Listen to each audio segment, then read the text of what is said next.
Hello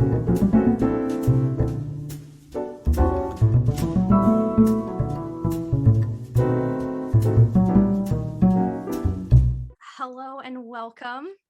Today we are talking with Jason Schreiner, who is the president of Prout Institute and the associate director of teaching engagement at the University of Oregon. And he's here to chat with us a little bit about Prout and his background with Prout and maybe some other stuff if it comes up. Thanks so much for joining us today, Jason. My pleasure. It's wonderful to be here. Thank you. So we'll start out just like we have a couple basic questions. They're pretty loose starting points, so feel free to go as in-depth or as brief as you want with those, and then we'll ask follow-up questions if we have them. And I have a couple other questions on top of our basic ones that I have for you.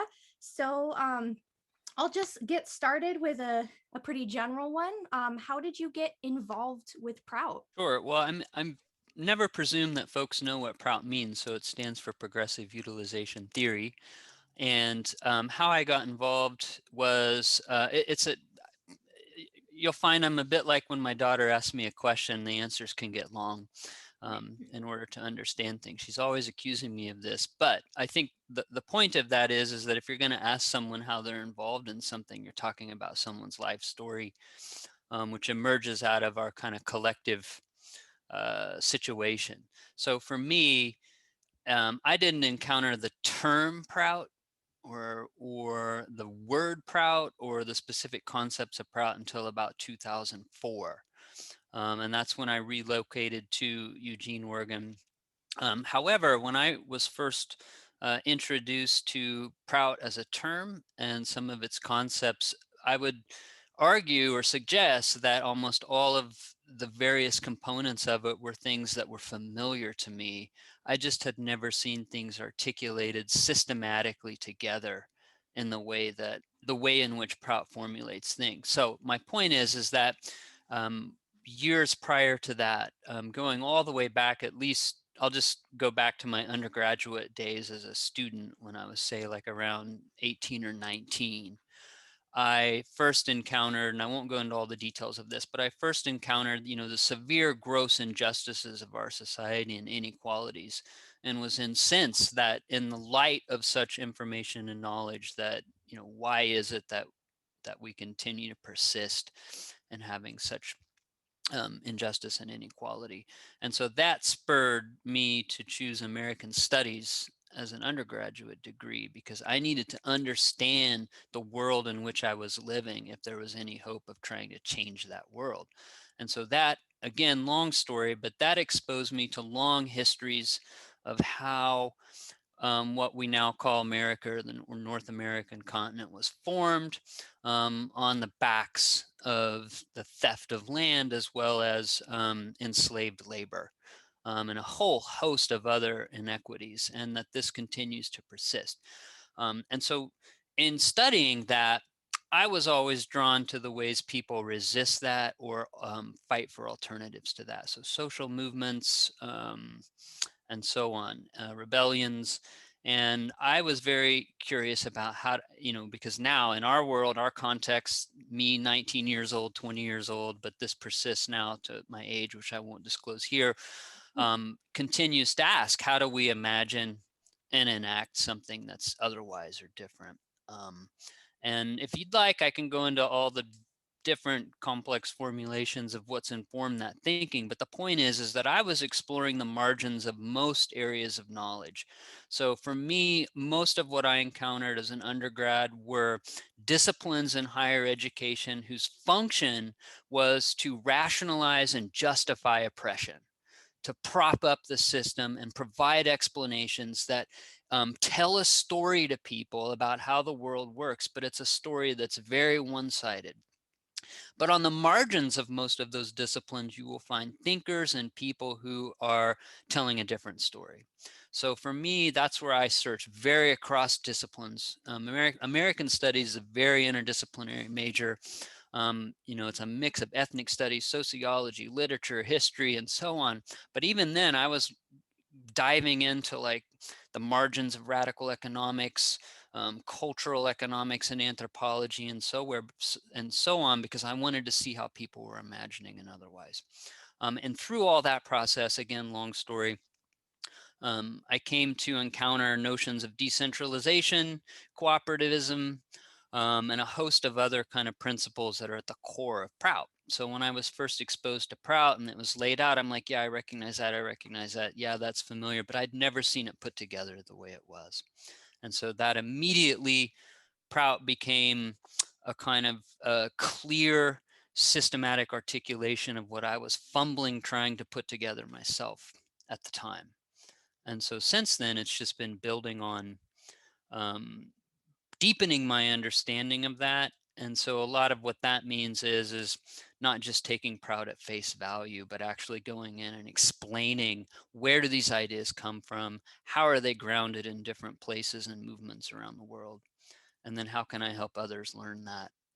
So the combination of deep history, specific context, as well as principled ideas. Um, in any event, that's how I was introduced to Prout. A lot more I could say, but I think that's probably sufficient. That's really interesting. And yeah, we had Ravi Logan on our last time and talked to him, and I think it was kind of a similar sentiment of he experienced social injustice in the world and was studying all these different systems, and then came across Prout and saw that it was a system that kind of combined all these ideas that he was already interested in into kind of one centralized area that he could focus on and study, which I think is really interesting. And I think to what you said about continuing to expand on Prout and understand where it comes from and how it can be adapted for different people and implemented in different ways is kind of what our goal is here with this little podcast, Prout Cafe thing, to like analyze those ideas and see how they can apply to stuff. And that kind of leads into our next question, which what for you, I think you've kind of touched on this a little bit already, but what sets Prout apart from other political systems such as like communism, socialism, capitalism for you? Why do you think that it is more appealing to you than those other systems, or why do you think it would be more beneficial for society? This is a complex question, precisely because the very terms you name, communism, socialism, capitalism, all presume a certain understanding of what those terms mean. And when most people use those terms, they use very westernized, Eurocentric conceptions of those terms. And whereas what I don't think most people appreciate or understand is the ways in which peoples outside of Europe historically have taken up those terms, combined them with the kind of cultural and sophisticated social and economic understandings that they have coming from entirely different traditions, and have reworked the meaning of those terms. The reason why I say all of that is that even Prabhat Ranjan Sarkar, the founder of Prout, has called Prout progressive socialism. Like, he's named it, okay? And so the point being is that I don't want to set Prout up as like somehow different or oppositional to communism or socialism, or even some of the pieces of capitalism, because and nor do I want to say, as a lot of Proutists did for a long time, that communism plus capitalism equals Prout, because that's a very I just think silly equation. The point is that I think that when looking at these different kinds of systems, I think we very carefully have to know, what are we bringing forward as capitalism? What are we bringing forward as socialism? What are we bringing forward as communism, and so on, very carefully, because there's a number of pieces of those, especially as they have been theorized and put forward within the context of anti-colonial struggles, especially across the Black diaspora in the Caribbean, Africa, elsewhere, Oceania, who have redefined those in ways that I think overlap more with Prout than they do with European communism. That's a whole long history and story, one I'm very happy to talk about in detail, because what I find is that in those struggles and in those histories of resistance is where I find some of the most innovative and creative putting into practice of the principles and ideals of Prout, honestly. And that's true, in India, where Prout first emerged in the 1950s, where it was given articulation, was part of anti-colonial struggle. against British Empire and against the kind of post-colonial system still controlled by British capital. And this is really important, the historical context of where Prout comes from in order to understand it. And also to understand why it was different than the kind of communism that was being attempted at that time in India, which was an implantation from a westernized conception of communism that did not make sense in the colonial and kind of post-colonial context of India, because it had a very different history than what you find in Europe. And so because of that, communism never had the kind of cultural capital to gain a sense of meaning in the minds of many of the people living in India, frankly. Whereas Prout draws on long millennial traditions of spirituality, as well as decentralized political and economic thought that you can find in India, stretching back a long ways. Again, that's another big history, that one that hasn't been researched enough, actually. But Prout draws on that so that the kind of meaning of it makes a little more sense in that context for people. What's interesting about Prout, and where I think it's a bit different, is that it sets up a really important distinction between the need to be kind of motivated or impelled by what I would call universal values of, I would say, ethical individualism as opposed to possessive individualism. In other words, individuals who utilize personal responsibility to contribute towards collective agency for social good, as opposed to possessive individualism, a very kind of westernized, capitalized conception of the individual. So that's a distinction. Another distinction is the idea of ensuring a kind of collective unity, um, and a collective unity where all people's needs are met. And that's something that you can find in traditions in many places. But Prout articulates this. However, what that actually means in its form, and this is the distinction I'm making. So you have a universal value like that, but that always has to be applied within very specific contexts, within the terms, within the understandings and the forms that make sense in a given place for a given people. And I think that what communism and or I should say, Europeanized communism and socialism do is they try to take the same form and create that in all different types of places. And it's by doing that, it creates a radical disconnect between the histories and the culture of peoples and locales and places and the universal idea they're trying to implement. And that leads to all kinds of problems. Prout, however, tries to balance and maintain this tension of the specifically local and cultural with the universal value. And so there's a famous criterion that P.R. Sarkar gives, that all these principles and ideas have to be applied per time, person, and place. And so our responsibility then becomes, how do we implement and put into practice a universal idea within the context of a very specific culture and history and place and people? And that there's no formula for, I mean, that is the formula, but what that looks like, that's going to vary place to place. And so that's the hard work of implementation. That's very different than the ways in which the second and third internationals of communism tried to go in and just kind of cookie cutter a certain kind of approach, regardless of history. In fact, if you read European communism, how it became in orthodoxy, tried to say that many of those places and peoples were backwards, that they didn't have the kind of collective consciousness needed. They had false consciousness, or they had the fetters of their culture and so on, holding them back from a proper realization, which is just that's a form of cultural imperialism. These are not very good sentiments, but that you find that in the literature if you study it.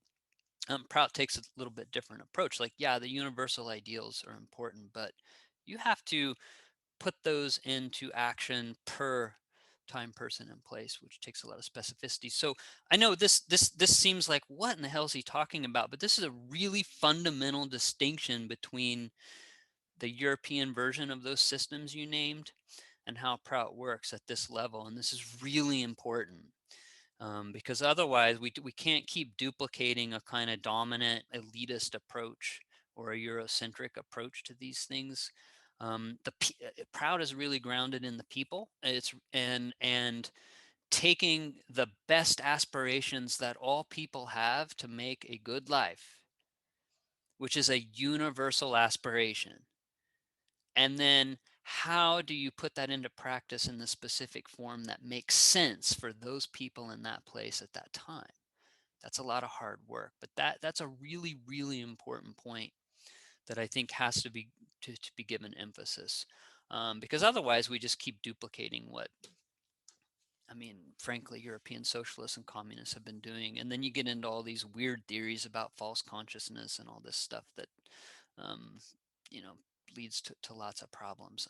So those I think are some, so I think that at that very fundamental level is really important. If you get into some of the specificities, you'll see other differences as well.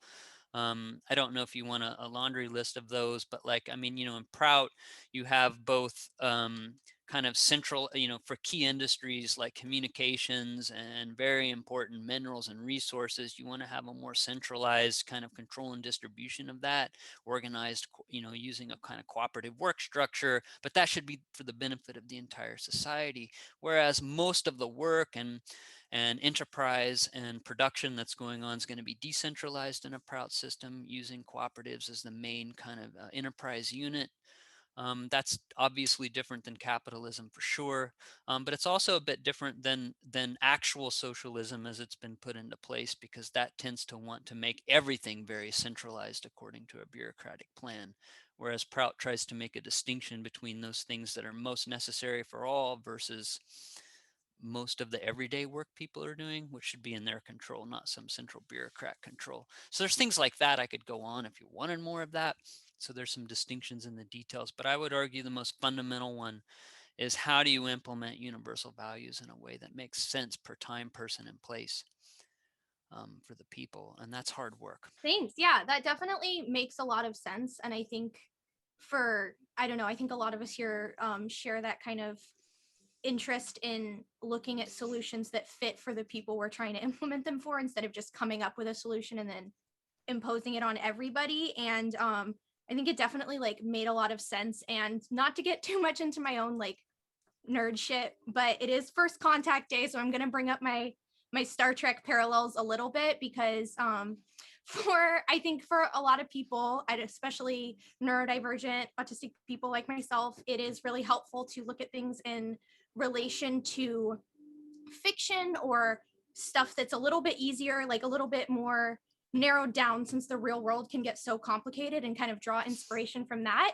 And that's where I draw a lot of optimism for the future from growing up watching Star Trek and seeing this idea of a better future where all different types of people can kind of coexist together. And I think a lot of like my interest in social theories, I feel like, comes a lot from thinking what methods will get us closer to that kind of future that we want, and like what's the best way to achieve that. And I feel like Prout kind of most aligns with that for me, in that it does have that aspect of, not just a one size fits all, everybody has to be this way for it to work. It has that flexibility to include different kinds of cultures and different kinds of environments. And that's kind of the core principle of the Federation of Planets, is that, it's like there are just some core principles of like human rights issues that you have to meet the criteria for, but it's not about like creating one culture. It's about creating unity between people so they can have their individual expression, and then also work together to like help each other and create a better future where everybody is working for a collective good.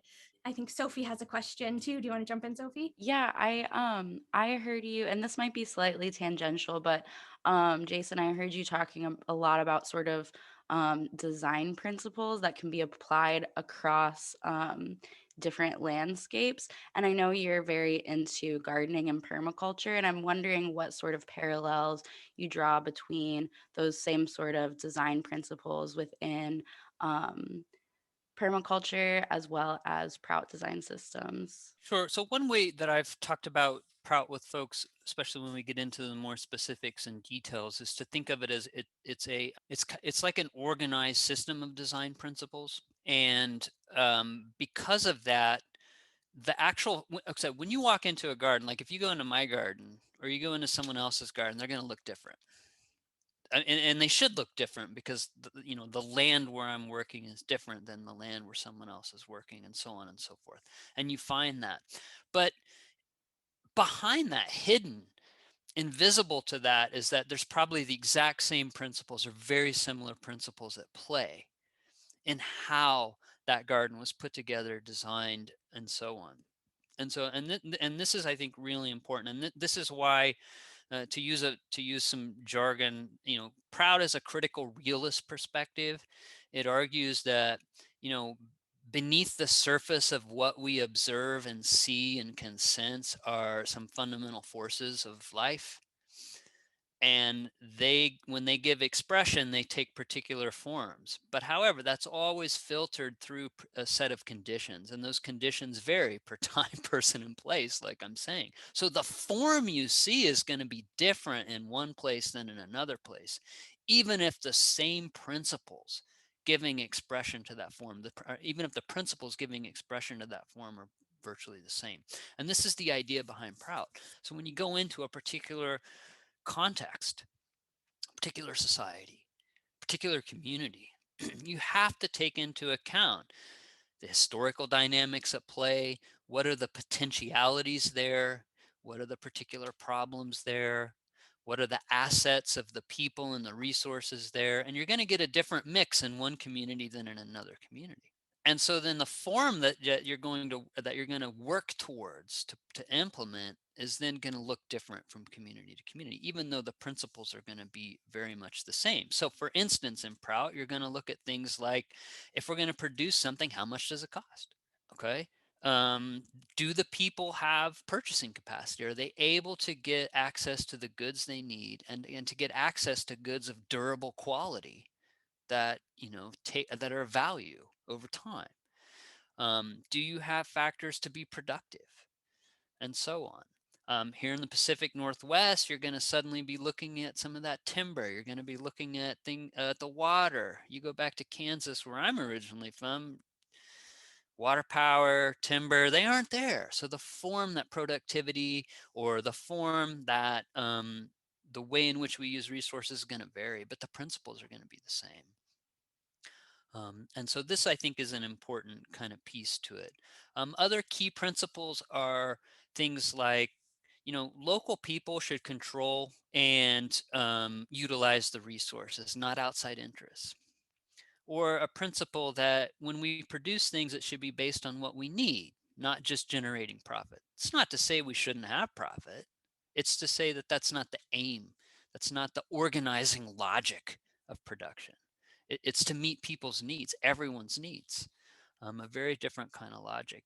And I'm going to circle back in a minute. So remind me on this piece, circle back to something Asha shared about what's, I think, another important difference between Prout and, say, capitalism. And that is that the logic of how we organize production is based on a different conception of what a human is. And I'll circle back to that in a second. Other key principles of Prout are that when we produce and distribute goods and services, should primarily be done through cooperatives. One person, one vote, where we have a collective stake and collective buy-in. That doesn't mean within the cooperative everyone's exactly equal in every single thing. Some people are going to take more risk and have a certain kind of more responsibility to make certain kinds of high stakes decisions versus others. But on the really ultimate questions that face that enterprise, they're all going to be like, yeah, we all get a vote. So I mean, we could get into the details of cooperatives.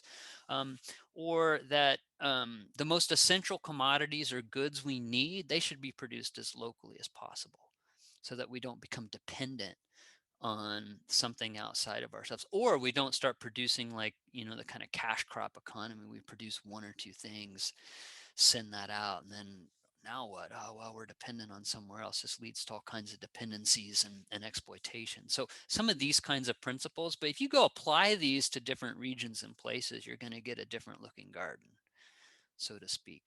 And I think so. One of the fundamental similarities between what you mentioned, permaculture and Prout is always beginning with observation. So the first principle of permaculture, especially David Holmgren's version of that, is observation. Really take in what's happening in a place. What are the potentials? What's there? What's its history? What can I discern? Similarly in Prout, when we go to implement, there's kind of a slogan, know your region. It's the same kind of idea. You really need to understand it and look deeply at what the problems and potentialities are, both historically, but also what the future potentialities are. And once that kind of deep discernment is understood and you've kind of, in a way, kind of mapped the hidden infrastructure, then you can begin to design and start applying and get specific forms that are grounded in that. And so I always love, like when I, and this is I love looking at like a desolated place. You go in and it's just a mess, or like, you buy a yard in Eugene, it's just covered in blackberries, there's just junk and so on. And people are like, ugh, but if you look deeply at the potentialities, you can see a beautiful garden there once you begin to look at this deeper reality of design. And I think Prout's taking that same idea but putting it into social to society and economics. Similarly, if you walk into a beautiful garden, you have to see all the kind of work and design decisions and so on that happened in order to create that. So looking a little deeper beneath the surface of what might be just the kind of immediate appearances is what I think we mean by using design principles. And so that's why I think they're universal, even though this particular forms that emerge are going to vary considerably, as they should. And this is where, again, going back where I think the mistake gets made, people say, oh, they did this wonderful thing over in like this city or this place. Let's do the exact same thing here. We need it to look exactly the same. It fails because the conditions here are different. What we need to look for in those other places are what were the underlying principles that guided their decisions. Now let's take those same principles here, and our form is going to be different, but it's going to be motivated by some of the same kinds of decision processes. So in any event, I wanted to highlight that. Okay, I wanted to circle back. Can I circle back real quickly? So one of the things you find is that, so there's this, here's a question that animated me when I was young. It's like, how in a world full of so much abundance, so much productive abundance and wealth, do we have such glaring inequalities and so much poverty and so much oppression? How can that be? Now, we're told all kinds of reasons, because people are lazy, it's because they're backwards, because all that kind of stuff, and so on. But the reality is that the system of production is designed to create inequality, because the purpose of that system is to generate wealth for a few so they can control and maintain power. And that is because they have a conception of the human in which a certain kind of human being or a certain kind of entity is taken as human and everyone else is subhuman or not human. W.E.B. Du Bois called this the color line. Okay, so white man is taken, the image of white man, European white man, is taken as the kind of fundamental condition of what is human, quote unquote.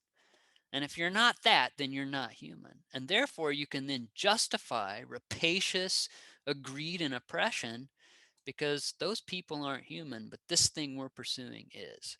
And so the whole system of production hinges on this fundamental understanding of what a human is, which is a very impoverished, one-sided conception. And so therefore, the production becomes one-sided and impoverishing for the many at the wealth of the few. And you can get into all, this kind of Europeanized man as the standard of what the human is and the whole history of that. That's a big complex thing.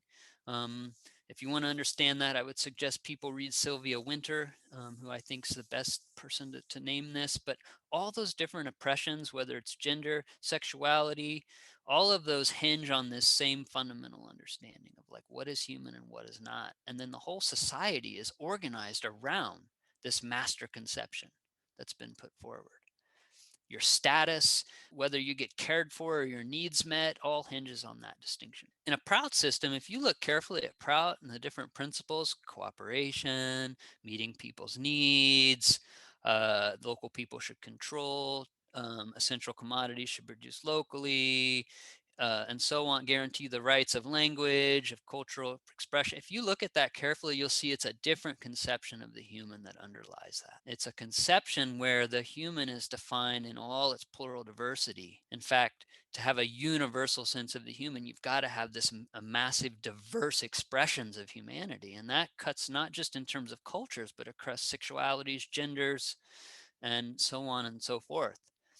And if you take that conception seriously, then you're going to organize a system where it actually meets those people's needs and doesn't create these divisions and hierarchies. This gets into something really complex, but the point I'm trying to drive at is Prout is grounded in a value system called neo-humanism, which not only places us within the larger ecological framework, but it takes seriously the fundamental ecological reality, a law of nature, that it expresses itself through diversity. And that is true of our human expressions as well. So to take one standard kind of European white man, that's not based on ecological reality. That's not based on how nature works. If we're going to actually base our conception of humanity on how nature works, then we need a diverse expressions of humanity. And then we need to organize a system of production that allows that diversity to flourish. And that's what Prout's trying to do. That's how these things go together. That might get a little too abstract, I don't know, but I think that's really important, because I think the battle we're facing is how to reconceptualize and redefine what humanity is, and then accordingly how we organize ourselves to meet our needs so that we can thrive and flourish according to that conception. That's the battle we're in, I think, right now.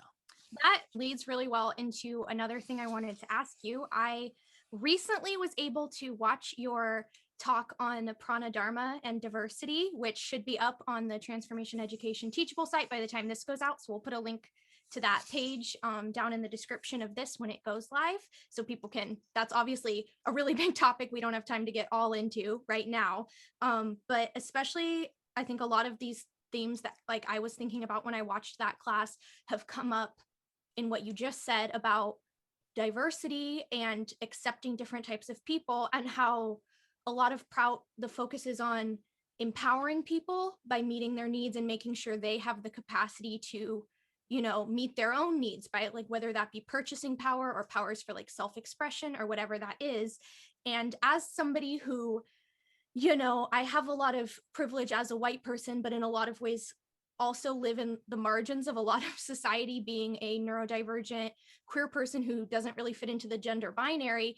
I was really interested in that talk. You talked a lot about culture and how self-expression is really important to achieve, or for people to be able to express their prana dharma in terms of like language and cultural expression and artistic expression. And I was really interested in how that kind of related to the queer experience, and especially for all across the queer spectrum, but especially for trans people or people who are not within the gender binary, of how society is asking them to fit into roles and participate in a society that is not accepting of who they are, and asking them to change how they are within that society, and how like it is very hard for people to actually reach their full levels of empowerment and self-expression, and hard for them to contribute to society at their maximum capacity when they're spending so much energy conforming into a system that does not fit for them. And I was wondering if you had any thoughts on that, or like how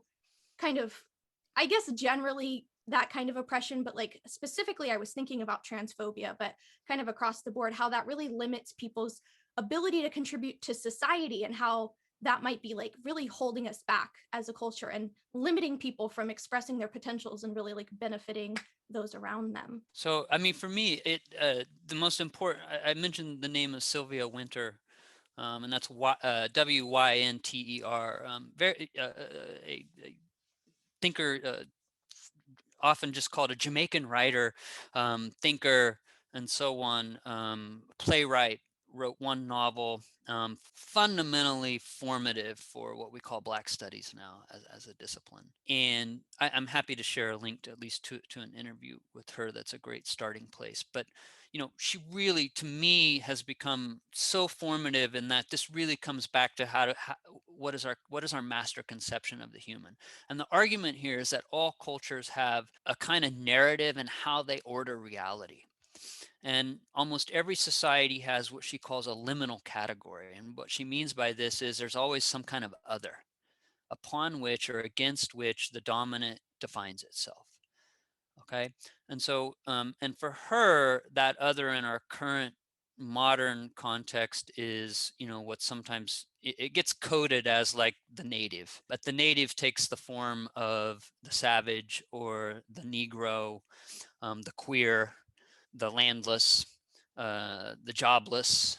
So now we're starting to cut across certain categories here.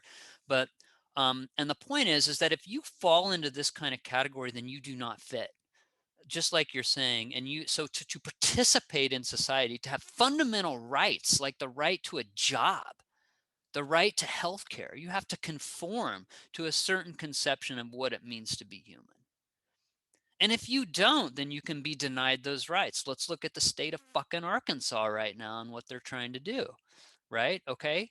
So, to take this, or you're trying to like get housing, and because your skin color is wrong, you can't get a loan, or you can't get the kind of quality housing that people should have. So this isn't just abstract stuff that philosophers or cultural theorists dream up when we're talking about what it means to be human. This is where the rubber hits the road when it comes to the fundamental access to the basic necessities of life. People get denied because of the way in which their dharma, their human, that fundamental expression, that cardinal characteristic of who they are as a life gets expressed in this world. Because of that, because it doesn't conform to a certain master conception, then they get denied basic necessities, basic rights.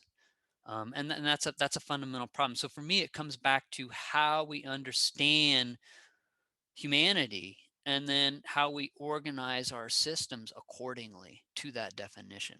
And this is why I say this is kind of like our fight. So people say, okay, if Prout's so great, why don't we see it in these places and so on? And so one of the things is that anytime you're trying to implement alternatives, you're going to come up against the kind of dominant story or narrative that people have about reality, the things they're telling themselves. And so, and this is where, Ash, I'm so thankful for you mentioning like the cultural expressions like movies, popular culture, fiction, and so on. These are strategic tools we can use to reshape how people understand reality and understand themselves in relationship to reality. This is the battle I'm talking about, is to get past the way of knowing or thinking that narrows what it means to be human, that narrows what it means to have like value and worth in our world, and then tries to jam everyone into that conception, which does extreme violence and harm to people. And then to jam nature into that, and it does extreme violence and harm to the existential conditions of our life, because it destroys environments and it destroys other living beings. We have to open that up, reconceptualize ourselves, and then very quickly we see, and if we can make this leap in our consciousness, very quickly we look around and see the absolute disaster around us, the just complete chaotic misutilization of people and nature's potentialities and the harm that it's causing. And then you suddenly say, I got to fight for changing how we organize. And so that happens on two levels. One, implementing different systems and practices and models and so on. And two, fighting that battle of the mind to change how people are seeing and understanding their reality and who they are and who we are. And those things go together. They go hand in hand. It's not one then the other. They go hand in hand. And if we look at the history of queer struggle, at the history of Black struggle, at the history of Latinx struggle, and so on, women's struggle, we see this similar thing where there are an attempt to shift the narrative about what it means to be human and what is valuable and worthy, at the same time that they're trying to implement alternative systems of providing people's basic needs. And so those things that go hand in hand continuously. We could go into great detail on this and in all kinds of historical places, but these things go hand in hand. So dharma, the expression of our fundamental characteristic and the kind of collective prana dharma of a society, is this kind of twofold thing of what is the kind of master narrative that we're telling ourselves about who we are in our reality, and then how are we organizing ourselves according to that. We live in a society where the narrative is really narrow and only favors a few, and we organize a system that does the same thing with wealth, and the statistics all demonstrate that. We have to shift that narrative and shift the systems, and those things go hand in hand. So that's my answer to your question. Like, that to me is the battle, is getting past narrow Eurocentric ways of knowing, and then the systems that have been built according to that. We have to get past that. That's our battle. That's our fight. Thank you. Yeah, and also I want to emphasize too, like that feeling of what it not having to conform to a specific somebody else's idea of what a person should be is so much of Yep. what draws me to Prout, because even as somebody who obviously, as like how I exist in the world, I do not feel like I fit into capitalism, or that capitalism wants me to succeed or even live sometimes, because it is just such an oppressive structure that is designed for such a small group of people. But also, a lot of times when I talk to communists, it's a very similar, like I feel like they have maybe better goals for society than when I talk to people who are like really into capitalism. But also it still feels like they very much want me to conform to a specific idea of how they think people should be, which also doesn't really feel right for me. So having that space to be like, I want to create a better world, I want to participate in society, but I still want to be myself and be able to express myself in a way that feels right and comfortable and natural for myself, is so nice. And I also want to reiterate the importance of representation in media, like you said, because I think it's so important. And I think in a lot of these like philosophical discussions about social theory, it's not like really that big of a part of the conversation, but I think it can be so empowering for people. Speaking for myself personally, I'll use the example of Star Trek again. But to see characters like Spock or Data, who are, you know, not necessarily intentionally, but often interpreted as being autistic coded, or seeing characters who could be read as queer because they live outside a gender binary because they're from an alien race, or even thinking about examples that aren't from my personal experience, like Whoopi Goldberg being inspired by seeing Nichelle Nichols on the original series, wanting to become an actress, and then being on The Next Generation, and how that like shaped her life. And then we got this incredible talent that now we all get to enjoy because of that power of representation. And also, I think it's so important to think about this with media, because fiction can really be anything we want it to be. In real life, it's so hard to implement these structures and these ideas and shift people's mindsets. But if you're creating fiction, you can make it whatever you want. And I think that's such a powerful opportunity to show all these different kinds of people and create better futures, and then use that to help guide us. So yeah, I really appreciate you kind of reinforcing that that has like an important role in helping people understand these systems, because that's been something that's been so helpful for me. Does anyone else have any questions for Jason? So my question is about the idea of diversity, and especially that word. I work in a university, and there's a lot of push to be more diverse and more inclusive, and everyone is encouraged to really study race and gender and, you know, like all the ways that oppression has worked and how can we be better, which is great. I was talking to a coworker, and he basically laughs every time someone brings up the word diversity. And he's like, yeah, they're really on board with it as long as you're talking about race or something. But if you're talking about ideas or political opinions, there is zero tolerance in universities. He is he's a little bit more conservative, a little bit more libertarian. So he's like all for gay rights and whatnot, but he might have different opinions on gun ownership or something. He just is slightly out of alignment with the dominant culture in universities. And he feels absolutely shut down and unable to express his opinion or dialogue with anyone because there is so much judgment. And I know that this is a concern that conservatives have voiced a lot, where they feel like completely shut out of universities. And so I kind of wonder how, when we talk about diversity, where does diversity of ideas come in? And how do we make progress and hold space for everyone to be themselves, but without kind of allowing this particular rhetoric that pops up sometimes with the marketplace of ideas being like, well, far right and alt-right people really like to take free speech arguments and say like everyone should be able to speak their minds so that they can kind of get leeway to push agendas that push everyone else out.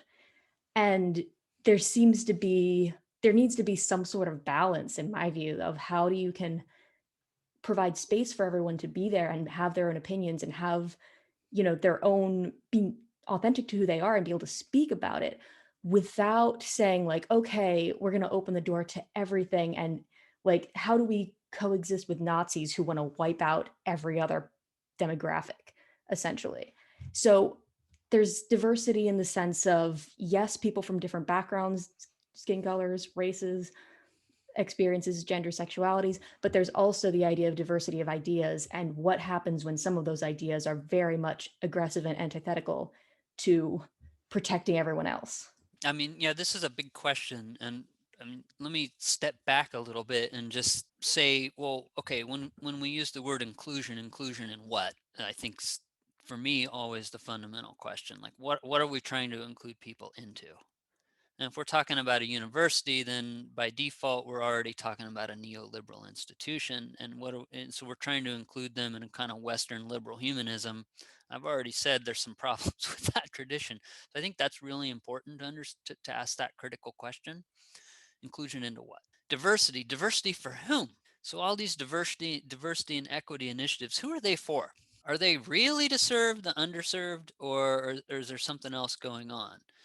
I think there's a bit of a mix, but I think we always have to ask this critical question: diversity for whom? And then this goes hand in hand with inclusion into what? So we bring more diverse folks into what? But is that the what that they want? Is that the what we want? Or not? So I mean, these are kind of critical, I think, fundamental questions. And the reason why I pose them this way is because I'm at the level of systems and structures.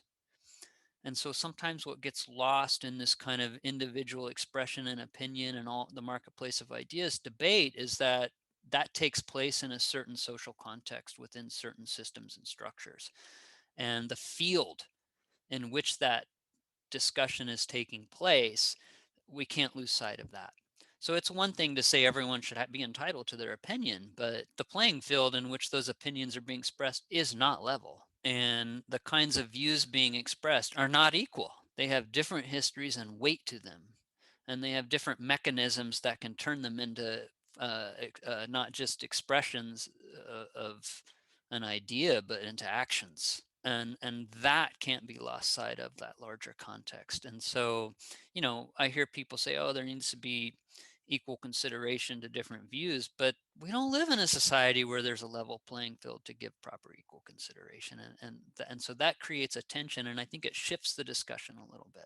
So I just wanted to like give that take on it, frankly. In other words, we can't lose sight of power. So in this situation of whomever it is with the different ideas, what's the power involved?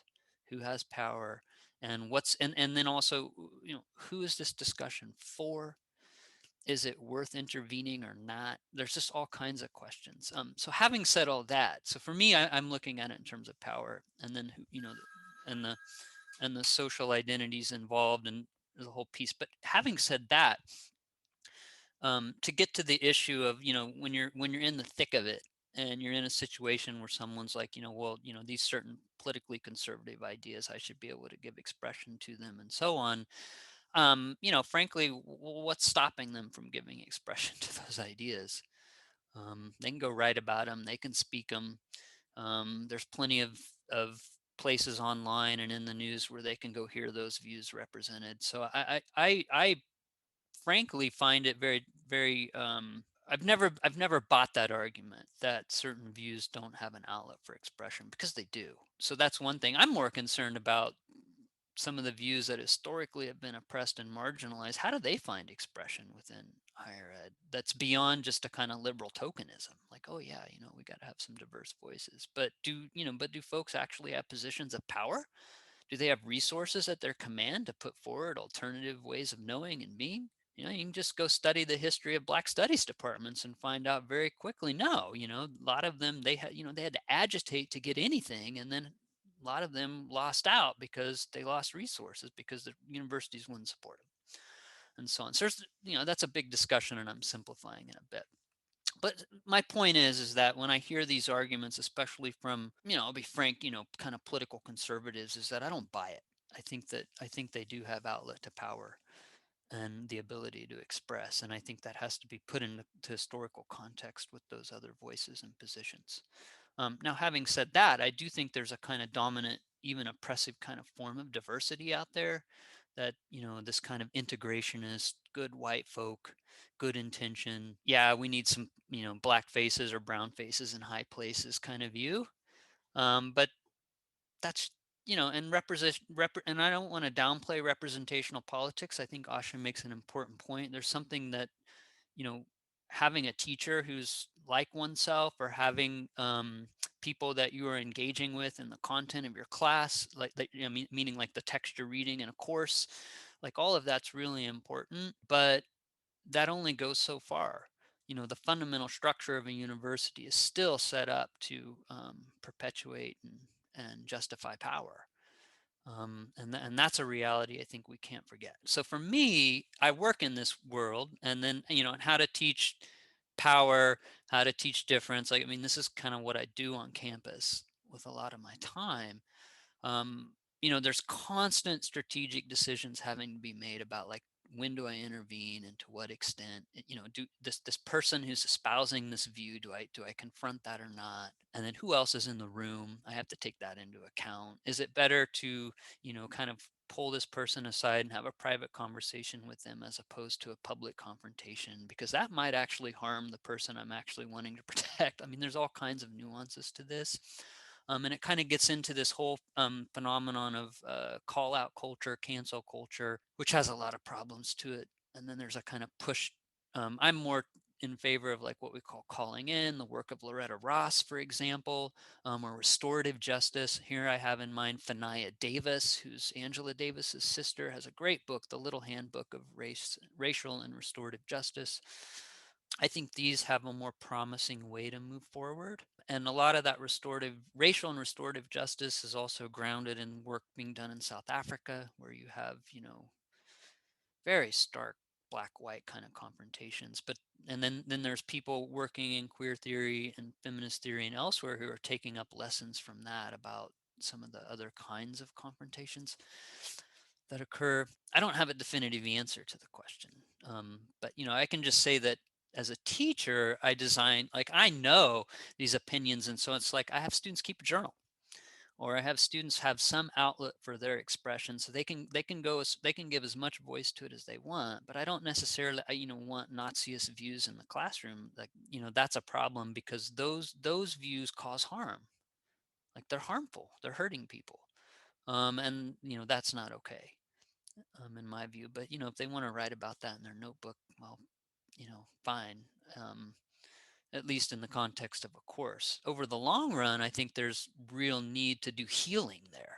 Like, for me, this all comes back to healing. Like, there's a real need to heal for those who have been victimized by oppressive structures, but also for those who have been the agents of oppression. Donald Trump. Donald Trump needs to heal. Other people like this, we don't throw them out. We don't put them on a rocket and shoot them to the sun. None of that. They got to heal. And that's a huge task that our society faces. And it's really easy just to dismiss all that. But so, like, Nazism, sorry, I'm going to run long on my question here, but, like, where do those ideas come from? Where does this clinging to white supremacy come from? This is where the supreme value of study is fundamentally important.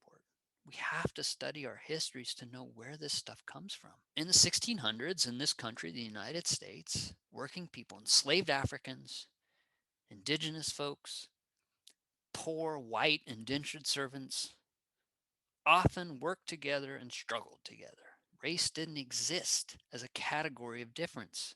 Suddenly, shoot forward 100 years, and now you've got this thing called whiteness separating them. Shoot forward early 20th century, socialists, the Communist Party, the CPU, the Communist Party of the USA, refusing to organize in many instances with black folks, black workers, because of race. Fundamental contradiction in the ideology, right? So why? Where does that come from? Like, I've studied, I'm not going to just say answers. I'm like putting out like these are crucial questions we have to study. We got to go learn from people like Hubert Harrison. Why did Hubert Harrison, the great agitator in New York City, why did he leave the Communist Party? Why did Hubert Harrison suddenly have issues? It's because of they wouldn't work with black folks. Like, so things like this have to be shifted. So we have to study that history. So and the point I'm making, long story short, is that in those crucial moments of confrontation, like I think we need to have deep compassion and understand that what we're hearing is coming from a place of pain. It's coming from a place of trying to figure out one's place in the world. And in many cases, the resources are pretty defective that people are drawing on. And it's true for me, it's true for all of us. Like, we're trying to grapple with coming up with good orienting devices to reality to help us out. And some folks unfortunately latch on to things that are pretty vicious. And so, but having compassion and understanding, so we can't just be dismissive and cancel someone. There's deep restorative work. I follow the lead of like people like Vania Davis, who are like, it's hard work. It's really hard work, but we have to take it up. But make strategic choices. Do you need to take it up in this moment with this person right now? Maybe not. But ultimately, we're going to have to make amends with this. I don't know. I mean, I'm starting to ramble here, but I think that it's just really knowing that when I hear those views and hear people saying that, Tasha, like, what's the bigger context? What's the immediate context? What's the larger context? What's the history? All of that's kind of in my mind as I try to navigate that. And most important for me in those situations is to try to, on the one hand, prevent harm to those who are most vulnerable to that. And number two, trying to identify some way to call that person into a different way of thinking, which may mean a private conversation outside of the moment. I know we're nearing the end of our time we have with Jason here today. I can tell by your phone ringing that you've got a lot going on. I don't know why that it's sales calls. It's Oh, capitalists trying to call me in to consume. gotcha. Well, we won't keep you too much longer. Okay. Well, I think we had a really interesting conversation. I personally enjoyed it and got a lot out of it. I think hopefully others did too. And I'll definitely link the teachable class for Pranadharma down below if you wanted to send that interview with Sylvia Winter. And we just so appreciate you coming on and talking with us today. Sure. I do want to just one last word, if I might. This is true of ourselves and it's true of others. And it's just to kind of follow up on that last point, but also taking into account that key distinction I was making about kind of a universal and then how you apply that in the particular, is that when we engage with our reality, there's always an internal moment to that, a kind of meaning making and understanding, as well as the external things happening around us, and how we can create a kind of balance in that internal and external aspect of our reality is really important. And I think for me, when I'm engaging with other people, is to always remember, like, for me, I think everyone is trying to strive for some kind of expression that's meaningful for them, and they want to feel a part of this world and this life to survive or even thrive. And we're all having to do it within conditions that are not very conducive for that for a lot of us. And so we're doing our best to strike a balance between internal striving and the external realities that we're confronting. And that's always that tension. And I think so, recognizing that in someone else, that there is a fundamental living being, an inherently dignified being there, trying to make sense and negotiate their reality. And I have to always remember that with the persons I'm engaging, as well as with myself. And we have a fundamental capacity as entities to learn, to adapt. And so we do our best, but when we know better, we need to do better. Maya Angelou, right? When we do our best, but when we know better, we need to do better. And if we can hold that, I think, as a piece of our hearts, so we have an open heart when we're engaging with others, I think is really important. So I just wanted to kind of stress that. All right. Thank you all so That's a much. great point to end on. Thank you so much. Thank you, Jason.